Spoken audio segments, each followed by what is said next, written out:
Hello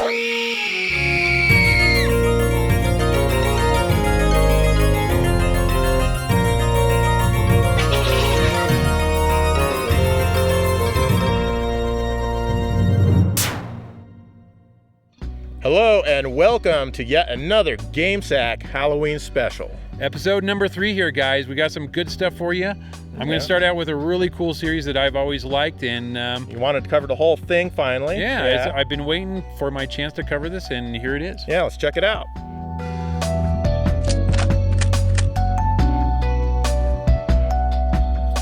Splatterhouse was released in 1989 in the arcades, and it's kind of a side-scrolling beat-em-up. This is the perfect game for Halloween. With all its gore and violence, it just sets the mood perfectly. While the stages are all very colorful, they do have a sense of foreboding with the ghouls, skeletons, and corpses strewn throughout each level. There's lots of traps to avoid, and there's also some really fun boss battles. I think that probably the best part of the game is the music, though. It's spot on and has the perfect tone and feeling for a horror game.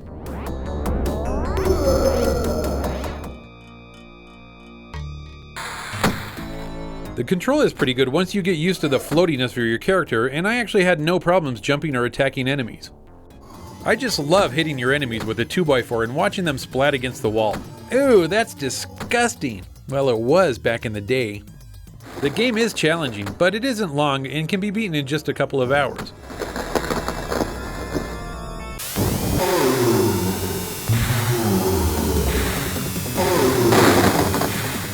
Splatterhouse was ported to the TurboGrafx 16 and to various Japanese computer systems. This is the Turbo version here. For a port, the game turned out fairly well. The game retained its large character sprites, which I like, but has lost some of the background animations in detail. And what is up with the jumpsuit Rick is wearing? It looks saggy, like he's taking a crap in it and it's just sitting in there. Also, the mask Rick is wearing is now red. I guess that Namco didn't want any legal issues with the Jason Voorhees character, because in the Japanese PC Engine version, the mask is white. The religious themes have been toned down also. In the arcade version, the boss of level 4 is an upside-down cross, while in the Turbo version, it's a Demonosaurus that reminds me a lot of Madballs. Anyone remember Madballs? Madball. The music is faithful to the arcade but has that Turbo feel to it, and honestly, I like it better than the arcade. Either way, you can't go wrong. What a great Halloween game.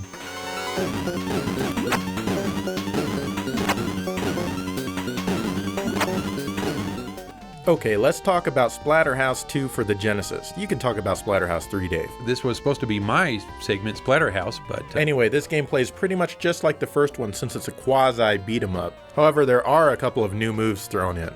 And yes, you're rescuing Jennifer again. Rick might want to think about starting to see other women. She must be a damn good lay or something.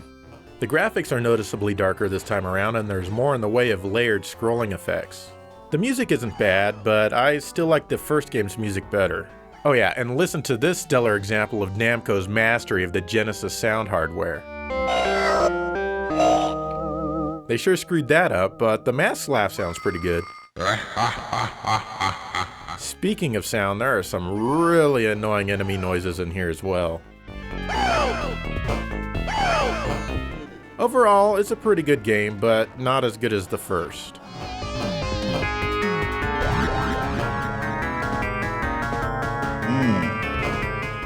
Splatterhouse 3, also for the Genesis, was released a year later and continues the story of the mask's control over Rick. This game is a drastic departure from the first two. It's now more of a belt scroller where you're not stuck on a strict 2D plane. There's also multiple endings. As you progress through the game, each level has a timer counting down in the top corner of the screen. Now, if the timer reaches 0 before you finish the level, you'll still play the game as normal, but the story will be affected. Let me tell you, it's damn hard to finish a level in the given time. Levels are now more open with choices in direction. After completing rooms by destroying all enemies, you have a choice in which direction to go. Luckily, the game has a map so you can see the straightest route to the boss and try to finish before time runs out. Some other notable differences in the game are the addition of a power meter. Rick collects orbs throughout each level, filling this meter. At any time, if there is power in the meter, Rick can briefly transform into a Super Rick, and his attacks are more powerful.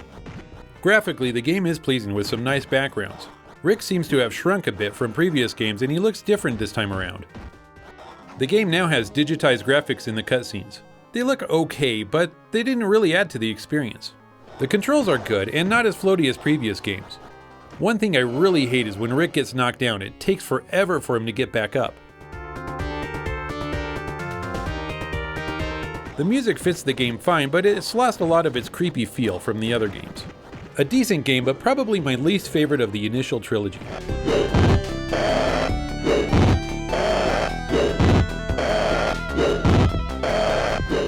Alright, we've talked about Splatterhouse Wanpaku Graffiti for the Famicom before, but since we are covering the series, it's gotta be included and mentioned again.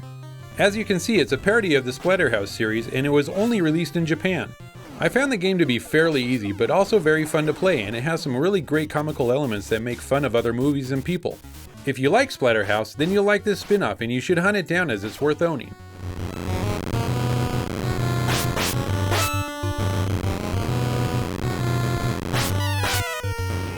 Splatterhouse was rebooted for the PS3 and the Xbox 360 in 2010, and you know what? It didn't get good reviews at all. Maybe this is why I waited 3 years to buy the game. In actuality, I find the game fairly enjoyable despite all of its flaws. It has great atmosphere with some gruesome and disgusting graphics. Oh, this is gonna be fun. It's obviously over the top with gore and carnage, and that's fine as the original game was also like that for its time. Again, you play as Rick, possessed by the mask, ultimately trying to save Jennifer and thwarting the evil doctor's plans. There's lots of voiceover between Rick and the mask. Sometimes it's funny, but most of the time it's kinda dull and it just has forced toot and I don't like it. Get a load of this thing, huh? Break it open! The game's problems are annoying, but they don't make it unplayable. The camera can be frustrating, it has cheap deaths that should have been fixed during programming, it has really long loading times, but most frustrating of all are the checkpoints. There are times when you have to play through long areas over and over because of cheap deaths and the checkpoints are too far away. Controlling Rick is also kind of an issue. There's a slight lag, and when you mash the buttons, you need to wait for Rick to stop before you can change directions. And this can be really annoying when fighting multiple enemies. The music fits the game fine as it's all different types of metal. Thrash, heavy metal, other kinds of metal.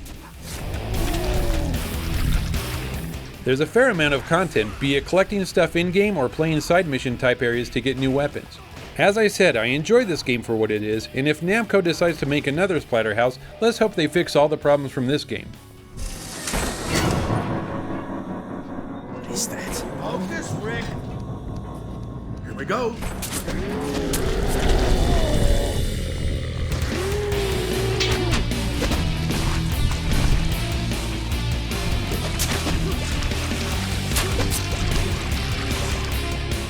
Alright, Dave, so how does it feel to finally get the entire Splatterhouse series out of your system?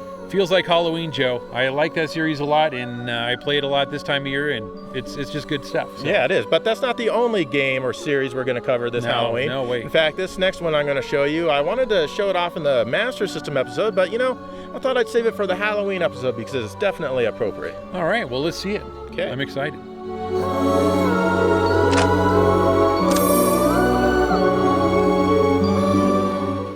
Ghost House is a game I've always had some fondness for. I originally bought it simply because it was a card game and I thought it was kind of cool to have a video game on the thin card. It's a good thing I chose this one because it's definitely the best card game out there for the Master System. Anyway, you play as Mick and you just inherited the family jewels. Yeah, that's right. Naturally, all of the jewels are hidden away in a mansion being guarded by Dracula. Many Draculas actually. In order to accomplish your mission, you'll need to find the key by punching monsters. This is usually pretty simple as one of them gives up the key pretty quick. You use this key to open a coffin and beat the snot out of Dracula either with your fists or with a knife. That's right, no wooden stakes required here. Hit him enough times and he gives up a jewel and restores your life.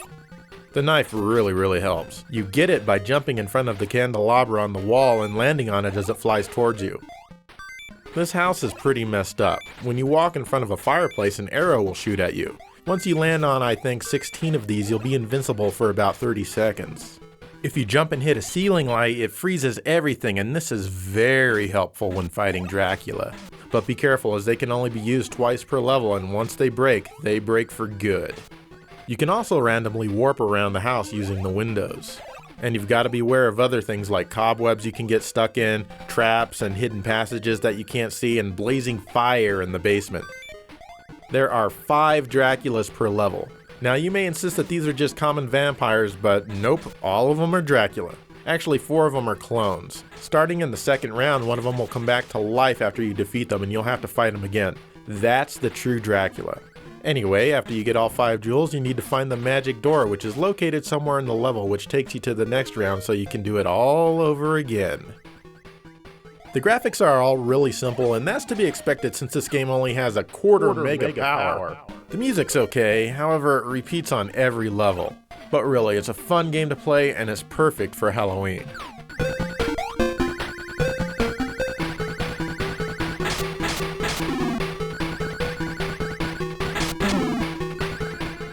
Otogi on the original Xbox is kind of a creepy ass game.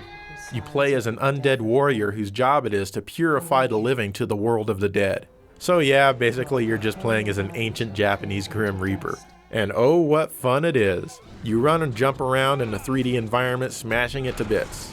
Almost everything in the game's 29 stages is highly destructible. In fact, that's what this game was best known for back when it was released.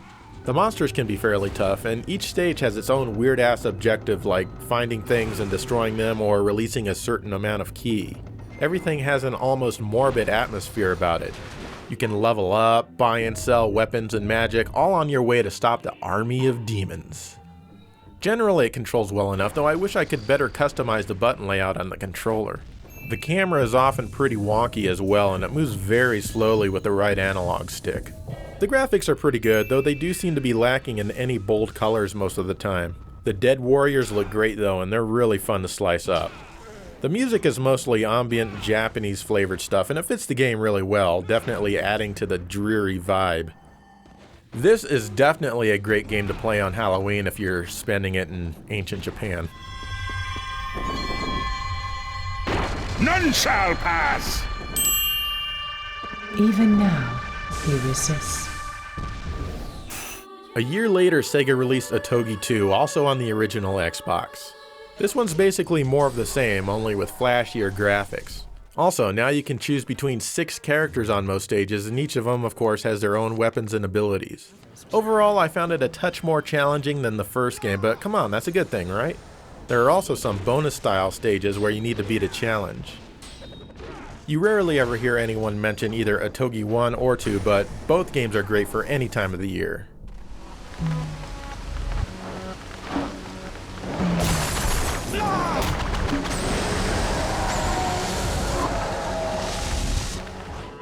The King of Demons, or Majuo, I know that's wrong guys, but that's how it reads to me. This is a game for the Super Famicom.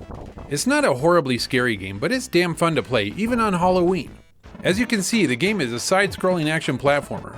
From what I understand, you're trying to rescue your wife and daughter from a bunch of demons, but you know what? Who really cares? The story takes a backseat to the action. The levels are all very detailed with well-drawn backgrounds and enemy sprites. Your character is a bit small, but it's forgivable because it makes him less of a target for getting hit by something. As you progress throughout the game, you can gain the ability to change your character, which also changes his weapon. But you can't change your form on the fly once you've selected one. You're stuck with it until the next huge boss is defeated. Then you can pick a form again. All the weapons are fun to use, and you can charge them up to release a blast that's pretty powerful. It takes a bit to get used to using your weapon while jumping, as it's hard to know exactly where to shoot to get some of the higher enemies. You'll kill lots of enemies and fight mid-bosses and final bosses on every stage. Some of them are pretty cool, with great use of scaling and rotation. The music is overall pretty good. I like it and it goes well with the game. I also like that you have infinite continues, which makes the game very beatable. This is a great game to play, and it was never released outside of Japan.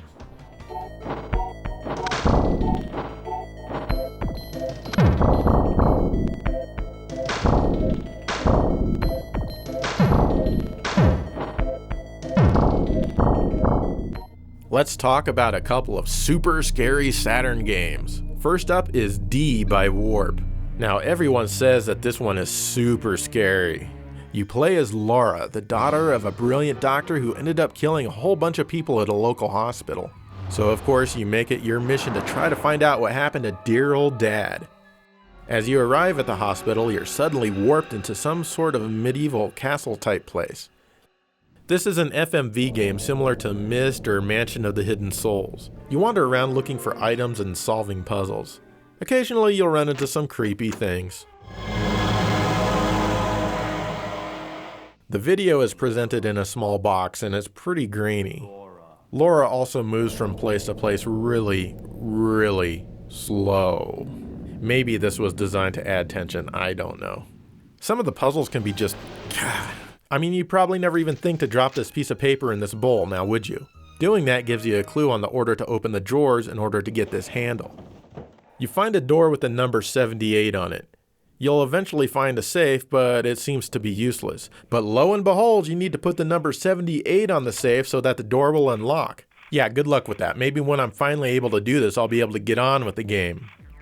Now, there's a sequel to this game also on the Saturn called Enemy Zero, and I haven't started playing it yet. Well, should I play it? Should I feature this in a future episode? You tell me.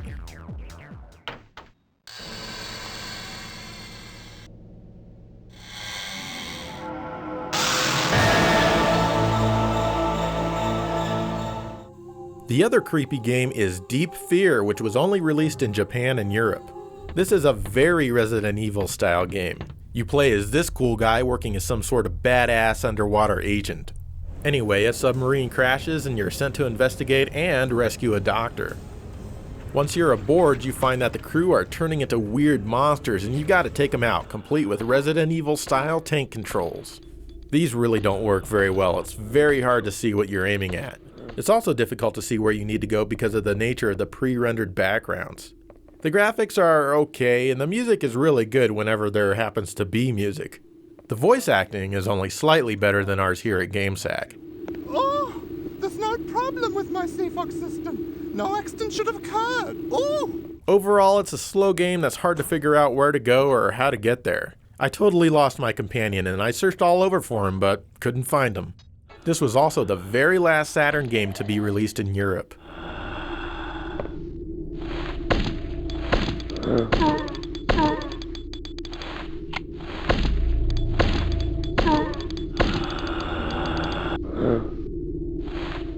And that's it for the games this Halloween episode. Yeah, some really scary ones in there, man. Yeah. I was biting my nails through some of that. Yeah. Oh, man. Ghost House, were you scared when I was talking about Ghost House? That's the one. That's when I had to go to the bathroom. Yeah, I had like a serious bouts of diarrhea when you were talking about Splatterhouse. Anyway, in the meantime, I hope you enjoyed our third Halloween special, and thank you for watching GameSack.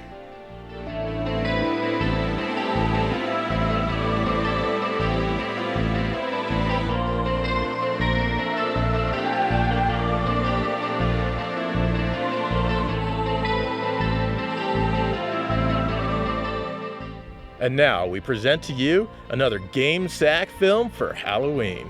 It's very scary, folks. Very.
Hey Dave, how'd you sleep?